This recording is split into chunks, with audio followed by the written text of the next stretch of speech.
如果他想让我说我不想说的话，那就给你双倍的钱，给我滚。不是所有人都适合做自媒体或者做出镜的那个人的，也不是所有人像我一样这么话唠，这么有表达欲，这么不管别人听没听头要按在这儿听我说话的，对。但是表达本身治愈了我自己，我自己说了我就特别爽。你经常会跟不同的女生的心脏可以共振1秒，你知道那种感觉吗？你知道那种？我知道，对，就是那个。欢迎收看本期 Girl City 他城市，我是 Rosie。那今天呢，我们请到了自媒体人周彤姐作为我们本期的嘉宾。Hello， 彤姐。Hello， 大家好。不知道大家之前有没有看过周彤的视频哈？那我本人已经看过很多次了。那我想知道你差不多是从什么时候开始做自媒体博主的？做博主是2020年9月份发的第一条视频。发视频这个事儿，可能2020年之前也有过啊，就是说系统性的一个发视频是从2020年开始的。你的粉丝画像应该90%都是女性吧？97%、8%那样子都是。对，都是女生。对，所以我就想说，那从一开始你应该是没有想过说是你要做这个领域的内容。我当时就是想做黑胶类的东西，或者是想做英语类的东西，但是大家给我的反馈就是这两个东西都挺小众的。因为我也一直都是一个特别喜欢音乐的人，我想说那就是说做音乐类相关的行不行呢？后来发现不是，就那个时候对平台的认知，对整个，因为20年其实我所谓入场也已经比较晚了，那个时候也已经很饱和了。后来我就说什么事儿比较让我特别有表达欲的同时大家也特别想听的，我就说大家都谈过恋爱，是吧？小到7岁小女孩，老到70岁老太太都谈过恋爱，要不然我就说讲爱情吧。我呢又属于在感情上的体会特别深的人，经历不算多，但是体会特别深的人。然后后来就发现，哎，其实你找的这两个东西是相对比之前那两个黑胶音乐和英文一定是更普世化、更大众、更有共鸣的话题。所以就也不算选，就慢慢东西发多了，系统也会识别出哦，你原来是一个女性成长赛道。但是当然了，人不能老提爱情啊，对吧？爱完了之后，你是最好的爱情是爱自己，那你就会关注到自己 ，OK， 就是自我成长。自我成长里面就会有很多关于职场的东西，慢慢的演变的就更多一点了。因为我知道你也是学新闻的嘛。那做这个之前我之前看你的一些视频，你也做过很多种不同类型的工作，包括你自己的个人简介上也有很多，比如说 Billboard 双语主持啊，还有其他的一些工作。那可以跟我简单的聊一下你之前的一些工作经历吗？就是说从你在金汇毕业以后，你都做了哪些事情？金汇毕业以后就是2份主要的工作，一个是广东卫视和香港 ViuTV 合办的一个财经节目，财经港股类节目的直播的财经主播。那后面是下一份是跳槽过去了？对，就辞职去了腾讯音乐娱乐集团，就是他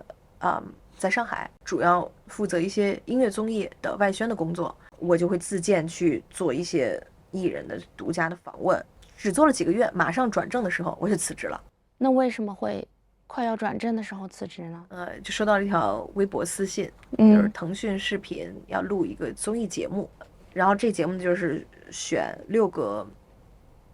所谓艺能界的新星出道成团，然后呢这个找到我的这 PR 小朋友就说啊，彤姐你就下一个小 S。 我打断一下，但是当时你有开始在做自媒体那种东西，那他怎么就那么笃定的说你就是下一个小 S 之类的东西呢？这就是我之前也有在微博上发一些我自己拍的视频嘛。那个时候微博有粉丝吗？也没有10万粉不到吧。那也不算没了吧。也还是有一点的，也算，但不完全不算是一个会被注意到的一个量级嘛。这样的话也不算是说从一个零基础做，就是转去做自媒体博主。那个时候你10万粉的一个积累是怎么开始的？你是就是分享自己的一个生活吗？对，我读研的时候也会自己拍一些视频嘛，外面的很多事儿特别感兴趣，出于自己拿相机拍一些东西。也是那个时候自己自学的剪辑。这些的话，我觉得还是实践要比理论上更加重要一点。你要自己去做这些事儿。那在这个综艺那个事儿以后，你有去参加那个综艺吗？我有去参加，等于彻底是27岁那个时候录完这节目，觉得不应该再去寻找任何一个平台了，可以试试，就是自己建立一个什么频道，说点什么。就那时候我已经积攒了很多对职业和人生的感悟、愤怒，主要是愤怒，各种不甘心嘛，想证明自己嘛。那其实，在你分享观点给观众的同时，那他们会不会也会给你一些正向的反馈？觉得你自己还可以再接着说，做这些事情是有意义的。一定是，也一定不只是。我不是一个特别喜欢在网上冲浪的人，你看我说的很多话也都基本不是热点，不会说大家都讨论一个什么事儿，我来凑一句，因为我觉得这个事态都在发展当中，你今天讲了，可能明天这个事情就变了，我觉得应该要等一等。然后这是第一，第二就是我也不太看评论，我相对比较封闭一个人然后我觉得这个互联网的这种建立的粉丝跟博主的感情一定是真挚的，但是我尽量不让自己被任何的评论所影响，哪怕全部是夸我，基本上都是可以看我的评论区有可能0.1的所谓，也不能说黑粉，就是所不赞同所唱衰的人特别少，基本都是夸的，都是童姐你好，你给我好大力量啊，然后你鼓励我干嘛干嘛了，我因为你怎么样了，全是好的东西，我尽量不去看这些东西，因为大家喜欢这一类的观点或者觉得被鼓舞，那是他们选择了认同这样的东西，但我做这个事儿的初衷不能是为了让大家有更多的认同而去做，因为我的初衷并不是这样子。你一旦一直在看这些评论，你一直在听这样的声音，所谓鲜花和掌声，我觉得它的力量会改变一个人，或多或少，你会有一种潜意识里面要去还说那样的话，或者希望更多的人赞同，而没有在说真的你想说的东西了。你说你要商业一点讲，那肯定没有你们就没有我什么什么粉丝当然重要，那一定是重要的，因为他可能从20年就开始发私信，很多都是这样子，可能在人生几年当中1年2年中间突然冒出一个长段，童姐我怎么样了，有个大的人生转折，然后讲非常掏心窝的话，然后全都是大段，你就觉得你会有这种错愕感，就是怎么这个是真实发生的吗？这也是为什么我越来越更新速度慢啊，或者是很多话你会三思而后行，就是你有一点害怕你讲这个东西是否适用于所有的人，是否能给每一个个体每一个具体的人以正向的鼓舞，有的时候可能不是那样的，对，所以我就尽量不去让自己因为这个而做的更多，我觉得这个就有点本末倒置了。像你刚刚说的，就是会有很多粉丝跟你发私信，或者说包括那天 workshop 现场也有很多人，就是直接会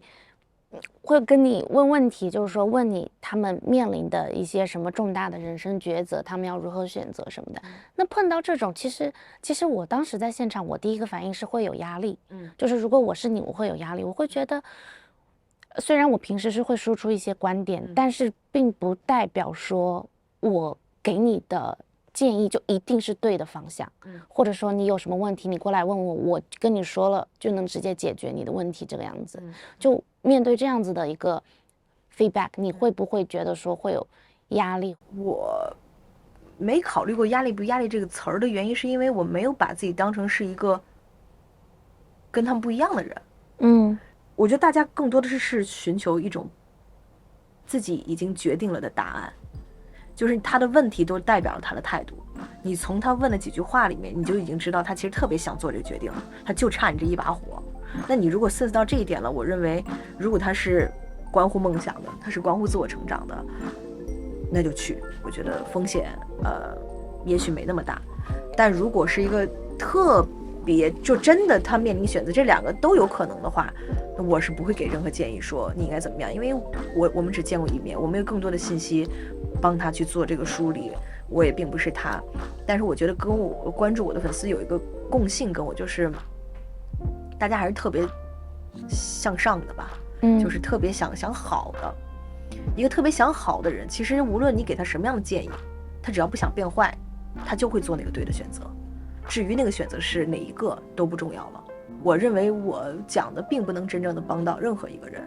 但如果大家能从一个视频的某一句话真的说 OK， 他其实只是听到他想听到的声音而已，就是说带着答案去问问题，他已经有答案了的，所有的人都是这样子。明白。那其实说，我之前看你的一些视频，大多数都是那种很正能量、很积极的。你是一直在 output，你在输出。那么你平时是怎么输入的呢？那你的能量是从哪里汲取的呢？我觉得我充电方式是独处，因为我是爱人。你是爱人，我是看不出来，看不出来，因为你的视频通常就是 opening 就非常炸的那种，不像是。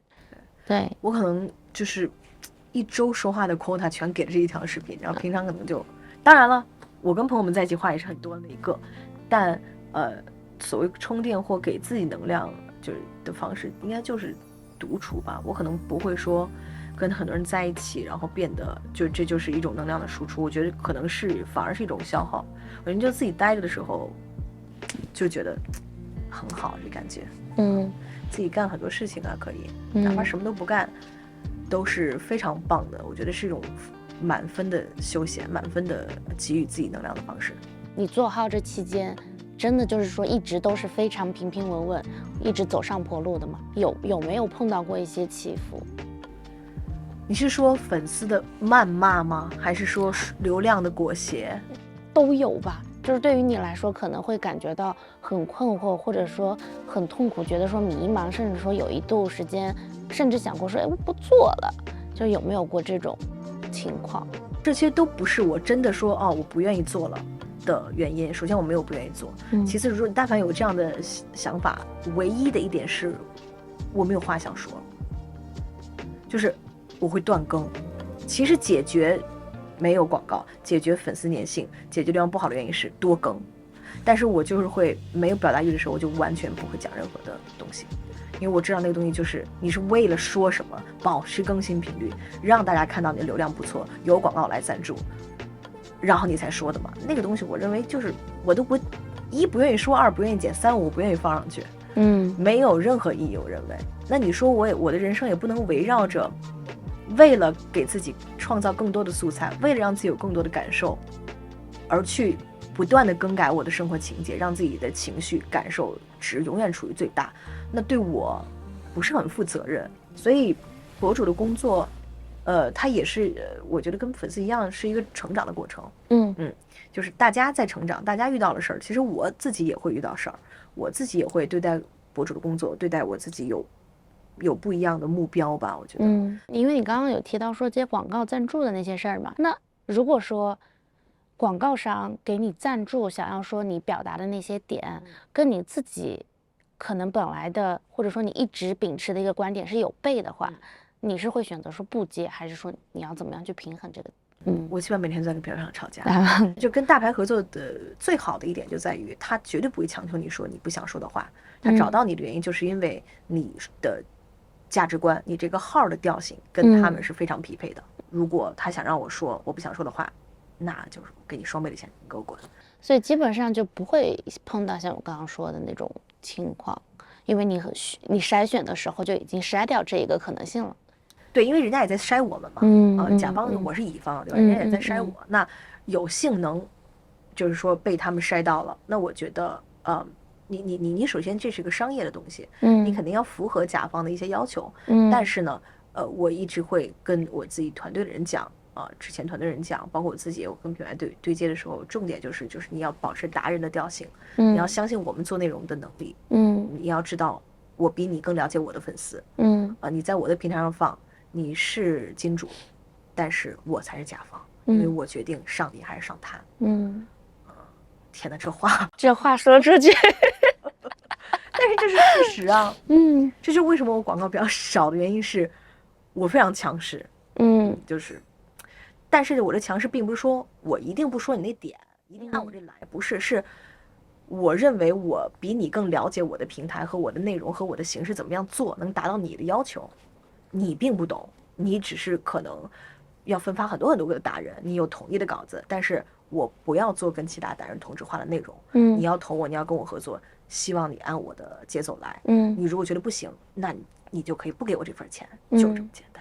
其实大部分找你的一些广告商啊、品牌商，他们可能都是跟女性用户相关的一些产品。那你了不了解你的粉丝他们大多数他们的一个身份是什么样的？学生，还是说家庭主妇，或者说职场女性？就是你了解他们的这样的一个画像吗？我之前看过后台，现在都可能1-2年没看过后台了。18到23、24到30是最多的人群啊，就是占大比重，可能得有70%-80%是这2个年龄状况图里面的。那你就是正好卡在这中间，你本身的年纪。对，因为我觉得就是可能24到30这一批是老粉，他跟我一块长了这么多年，是吧？也没有这么多年，就是3年，就是他就是跟我的生活的情节的这个节奏挺像的。也有一些年纪大的女性，她觉得我像年轻时候的她，对，所以年龄是还挺这个 range 还挺宽的，挺宽泛的。职业就更多了。互联网真的很神奇，就是我可能我不是去美国找我朋友玩嘛，那时候我就临时发了一个纽约的见面会的一个帖子，然后真的就有大概20多个人来中央公园我们见面，然后人家就对你特别熟悉，因为看你好多视频了，然后你就觉得哇，这个互联网真的它可以超越时间和空间，马上触达一个信息给到你面前，你本人面前，人可以反复的看，反复的被这句话所影响，就是很诚惶诚恐，同时又觉得这个时代大家吸取信息的这个获取信息的方式真的变了。你觉得在跟你粉丝之间相见面的时候，你觉得他们带给你更多的是一个怎么样的一个感受？哇，他们就是我说这话都觉得特虚伪，但是是真实的感觉，就是他们跟天使一样，就飞在你面前，你知道吗？因为有很多从外地来的呀，上次在金汇的讲座，然后有从专门郑州飞过来的，还有一次香港没来过，就是为了我办了个港澳通行证来这儿的，所有的重点都是彤姐，就是你给我很大力量的同时，请一定照顾好你自己，做视频如果太累了，请一定要休息，一定要怎么样，哇，你就觉得。就是我就觉得女孩真的是世界上太美好的一个生物了。哪怕我们有各种各样的不同，生在不同的地方，长在不同的地方，不同的教育环境，然后不同的这个三观、世界观，但是这个你经常会跟不同的女生的心脏可以共振1秒。你知道那种感觉吗？明白。你知道那种？我知道。对，就是那个。对，明白。哪怕甚至是你们存在竞争关系的，甚至是你们在感情中是情敌的，anyway， 我只是举个极端的例子，你都可以理解对方的。在某一个相似的经历里面的一个处境是什么样的，你特别可以感同身受。虽然这个世界是绝对没有可能感同身受的，没有任何人可以体会，哪怕是同样的痛苦，量级都不一样。但是就是我觉得这个东西特别美妙，然后这个东西也是值得你一直所谓用很疲惫、很贩卖自己情绪的方式，把自己无限的掏空，去做视频的一个初衷就是这个，讲的有点极端啊，但是就我实话就是这样，就觉得这个事儿做的一定是很有意义的。在这3年的时间里面，做这一件事情给你带来最大的一个影响，就是你觉得说你走这条路，你没有继续去工作，就是做自媒体博主的这一条路，你觉得真的就是完全走对了？我觉得最大的影响是，我比没有做这份工作之前的自己一定变得更坚强了。不管在人生遇到很大的挫折的时候，还是我的内容、我的价值感得不到，我觉得各种缺失的时候，我都变得没那么容易否定自己了。因为你通过这件事情证明了自己，这个事儿是完全靠你自己做出来的。当然有很多人帮我，但是就是你一点一点的做到一些小的事情，小小尺度的成就感，它就让你变得心脏也更强了，人也变得就是更有自信了。很多人说彤姐怎么能像你一样自信？其实我不是一个自信的人，这事儿说出来大家觉得你这件世界太大一片，你怎么能不自信？看着也挺好啊，怎么不自信？我真的不算是一个自信的人，但就是因为做了这件事情，你会知道人生是有很多很多的可能。如果你面对的一些心里面长久以来很多次数的召唤的时候，然后你真的陪自己度过了很多很艰难的时刻，然后做到了一些事情的时候，那种成就感，那种价值感，它就会让一个人变得越来越自信，它就会让你变成一个抵御很多很多不可控因素的时候，变成一个越来越坚韧坚强的人。就现在好像所有的事儿，就哪怕再大的事儿发生，我都觉得我一定可以把它处理得很好。你说这怎么能是做视频带来的呢？它是证明自己带来的。我跟大家有同样的经历，有同样的迷茫，有同样的痛苦，所以只不过我用这样的方式说出来，恰好被刷到，被关注了。但可能别人的表达更精彩，别人的逻辑更严密，别人的故事更动人，没有做出这一步而已。我觉得也没关系，因为大家都有自己事儿要忙。就是说，不是所有人都适合做自媒体或者做出镜的那个人的，也不是所有人像我一样这么话唠，这么有表达欲，这么不管别人听没听，头要按在这儿听我说话的，对。但是表达本身治愈了我自己，我自己说了我就特别爽，其实你付多贵的心理咨询师，你要做的事情也是这样，你就是跟一个东西不停的在讲话，当然他会有更专业的方式引导你，但如果这东西是镜头的话，其实你相对来讲更肆无忌惮了，因为你知道你自己要剪这个东西，你可以把不应该给大家看到的东西不让大家看到，但是这个过程当中你就是自己把自己给治好了吗？就像是解构再重构的一个过程一样。对，谢谢童姐今天抽空来参加我们第一期 video 的一个播客。下一次呢，我们也会找更多不同行业的女性来跟我们大家进行一个深度的聊天。那今天呢，我们主要就是跟童姐聊了一下她作为一个自媒体博主3年多的一个心路历程。那也谢谢童姐今天来跟我们大家进行这样的一个分享。希望大家喜欢本期的视频，那我们下期再见，拜拜。